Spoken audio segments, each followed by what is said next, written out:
कुछ ऐसा किया है कि यह कहावत बिल्कुल सही बैठ गई है कि अब भी मेरा मुर्दा तेरे जिंदा पर भारी है। यानी कि ट्रंप के हालात बिगड़ जरूर गए हैं, लेकिन इस वक्त भी ट्रंप बाइडेन के ऊपर भारी पड़ रहे हैं। ट्रंप ने जाने से पहले एक और बड़ा धमाका कर दिया है, और इस बार जो धमाका किया है उसे बाइडेन कभी वापस नहीं ले पाएंगे। और जाहिर सी बात है, ट्रंप का निशाना चीन पर ही था। बाइडेन, जिन्हें चीन समर्थक माना जाता है, उसके लिए सांप छछूंदर की हालत कर दी। जानेंगे आखिर ट्रंप ने ऐसा क्या किया है। वहीं दूसरी तरफ क्या बाइडेन ट्रंप के इस फैसले को वापस कर पाएंगे? और सबसे बड़ी खबर, क्या भारतीय मिग 21 को चीन ने अपने ईएमपी के द्वारा मार गिराया? कितनी सच्चाई है इसमें, और क्या ईएमपी का इस्तेमाल करने लगा है चीन? जानेंगे इसके बारे में विस्तार से। भारत में भले ही बायकॉट चाइना की मुहिम चली हो, लेकिन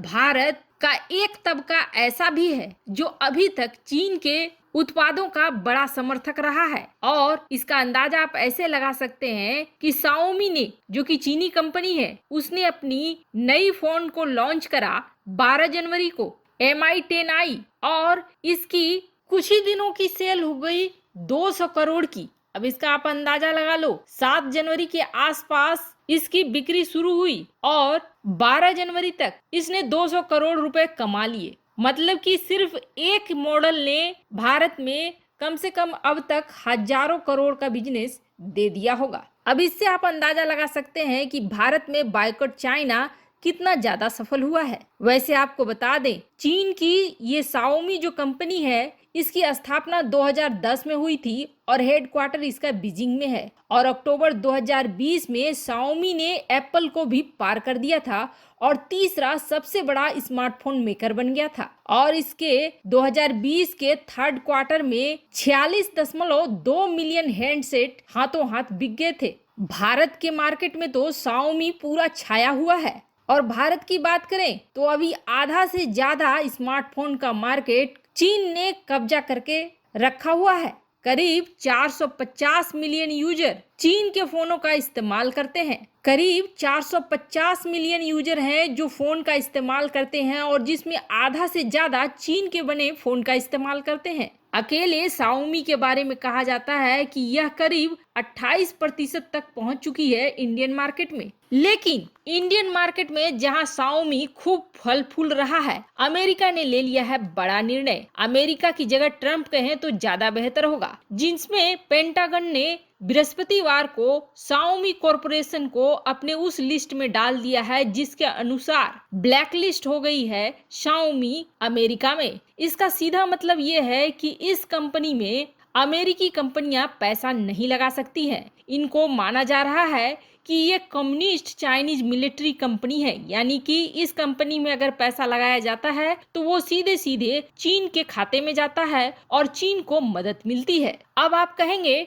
कि ट्रंप ने ये फैसला लिया तो इससे क्या होएगा, बाइडेन तो आकर बदल देगा। तो असल खेल यहीं पर शुरू होता है। वैसे जैसे ही ये खबर मार्केट में आई है, वैसे 10% शेयर मार्केट में गिरावट आ गई Xiaomi की, जिसका खुद ही मतलब हो गया $1 बिलियन का नुकसान। और इसके अलावे ट्रंप के सपोर्टर किस तरह के हैं वह देखने को मिल चुका है हाल फिलहाल में अमेरिका की संसद वाली घटना में। ऐसे में ट्रंप ने अपने समर्थकों को ये भी जता दिया है कि ये कंपनी अमेरिका विरोधी है। और सिर्फ ट्रंप के समर्थक ही नहीं, जैसे कि भारत में देशभक्त हैं, वैसे अमेरिका में भी देशभक्त हैं जो चीन के खिलाफ है या किसी भी कीमत में अमेरिका के लिए बुरा नहीं चाहेंगे। ऐसे में पब्लिक के दिमाग में भी इस फोन के बारे में निगेटिव चीज चली गई, और जिसका असर ये होगा कि आने वाले दिनों में इसको खरीदना अमेरिका में भी कम हो जाएगा। लेकिन क्या इसका भारत पर भी असर पड़ेगा? वैसे एक बार पहले भी इरिक्सन कंपनी और Xiaomi के बीच विवाद की वजह से कुछ समय के लिए Xiaomi फोनों को बंद किया गया था, लेकिन वह काफी छोटे समय के लिए था। लेकिन इतना जरूर है कि Xiaomi के बारे में नकारात्मक खबरें न सिर्फ अमेरिका बल्कि अमेरिका से बाहर भी फैल रही हैं। वैसे आपको बता दें, अमेरिकी प्रशासन ने चीनी सेना से संबंध रखने वाली 9 कंपनियों को ब्लैक लिस्ट किया है, जिसमें दुनिया की तीसरी सबसे बड़ी स्मार्टफोन निर्माता कंपनी Xiaomi है। वहीं दूसरी तरफ जब तक जियो कर्ज करो और घी पियो। कुछ इस तरह के सिद्धांत पर पाकिस्तान चल रहा था, लेकिन इस बार उसकी बड़ी फजीहत हुई है। और ऐसी फजीहत कि कर्ज करके उसने घी लिया, लेकिन घी का कटोरा ही छिन गया। और छीनने वाला कोई और नहीं है बल्कि कभी पाकिस्तान का बड़ा वाला दोस्त था और भारत के खिलाफ खड़ा भी हो चुका था। उस देश ने ऐसा किया है। ना जी ना, चीन वो नहीं है। चीन तो एक बार में ही गुलाम बनाने पर विश्वास करेगा। दरअसल यह देश और कोई नहीं बल्कि मलेशिया है, और मलेशिया ने बड़ी भारी वाली बेइज्जती करी है। पाकिस्तान इंटरनेशनल एयरलाइंस का यात्रियों से भरा हुआ खचाखच एयरक्राफ्ट शुक्रवार को मलेशिया में सीज कर लिया गया। जैसे ही मलेशिया उतरा, उसे वहां से वापस उड़ने ही नहीं दिया गया। चूंकि पीआईए ने लीज पर लिए गए बोइंग 77 विमान का लीज रेंट नहीं चुकाया था। जिस वक्त कुआलालंपुर एयरपोर्ट पर विमान को सीज किया, तब उसमें पैसेंजर्स बैठ चुके थे। वैसे कहा जा रहा है कि यह कार्रवाई मलेशियाई कोर्ट के ऑर्डर पर की गई। पीआईए पाकिस्तान की सरकारी एयरलाइंस कंपनी है। उसने 2015 में वियतनाम की कंपनी से 2 एयरक्राफ्ट लीज पर लिए थे। इनमें से सीज किया गया बोइंग 777 एयरक्राफ्ट भी शामिल है। विमानों का लीज रेंट चुकाने के लिए कंपनी ने 6 महीने पहले यूके की कोर्ट में अर्जी लगाई थी। इस पर कोर्ट ने विमान जब्त करने का आदेश सुना दिया था।